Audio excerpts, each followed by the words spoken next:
அனைவருக்கும் வணக்கம். இந்தி எதிர்ப்பு அன்றும் இன்றும் இது ஒரு நூலினுடைய பெயர். இந்த நூலை எழுதியவர் பார்த்தீங்க அப்படின்னா, ஈழத்திலிருந்து இந்திக்கு எதிராக தமிழகத்தில் முதலாக போராடிய நபர்களில் முக்கியமானவர், முதன்மையானவர்களில் ஒருவர். சிறை சென்றவர்களில் இவரும் ஒருவர். இவர் சிறைக்கு செல்கின்ற பொழுதெல்லாம் பெரியார் ஒன்றும் போராடவில்லை. இன்னும் சொல்லப்போனால் பெரியார் எதிர்த்தார், இந்திய எதிர்ப்பு போராட்டத்தை எதிர்த்தார். அந்த போராட்ட கூட்டத்திற்கே சென்று அழையாத விருந்தாளியாக நேரில் சென்று, நீங்கள் ஏன் போராடுகிறீர்கள், இந்த வகையான போராட்டம் என்பது கேவலமானது, மோசமானது, காங்கிரஸ்காரர்கள் செய்யக்கூடிய போராட்டம், நீங்கள் ஏன் செய்கிறீர்கள், இந்த போராட்டத்தை விட்டுவிட்டு வீடு திரும்புங்கள், உங்களுக்கு தேவையான பொருளாதார உதவி, அதாவது வீடு திரும்புவதற்கு தேவையான பொருளாதார உதவியை நான் செய்கிறேன், போராட்டத்தை கைவிடுங்கள் என்று பேசியவர் பெரியார்.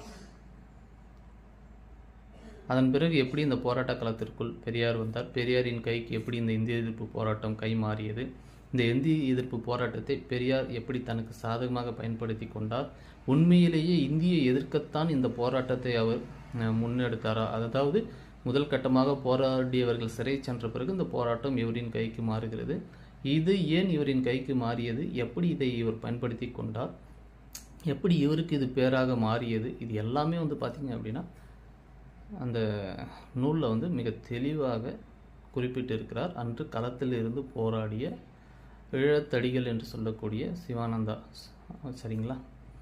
அப்போது எந்த அளவிற்கு இந்த திராவிடர்கள், திராவிட சித்தாந்தம் பேசக்கூடியவர்கள், திராவிட அரசியல்வாதிகள் இன்று வரை இந்த இந்திய எதிர்ப்பு போராட்டத்தின் ஒட்டுமொத்த பலனையும் பெரியாருக்கு கொண்டு சேர்த்திருக்கிறார்கள், திராவிடத்திற்கு கொண்டு சேர்த்திருக்கிறார்கள்.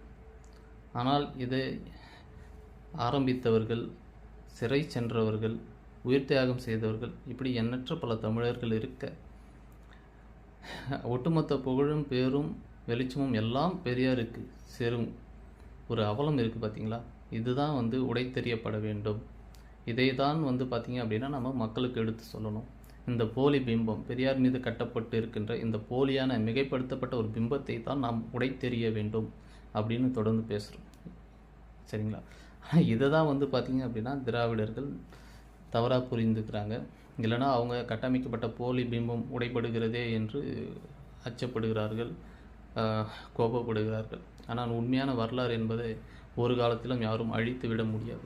அப்போ இதெல்லாம் தெரிஞ்சுக்கணுன்னா நான் சொன்ன அந்த நூலை தயவுசெய்து படிங்க. 60 ரூபா தான் அந்த நூல்.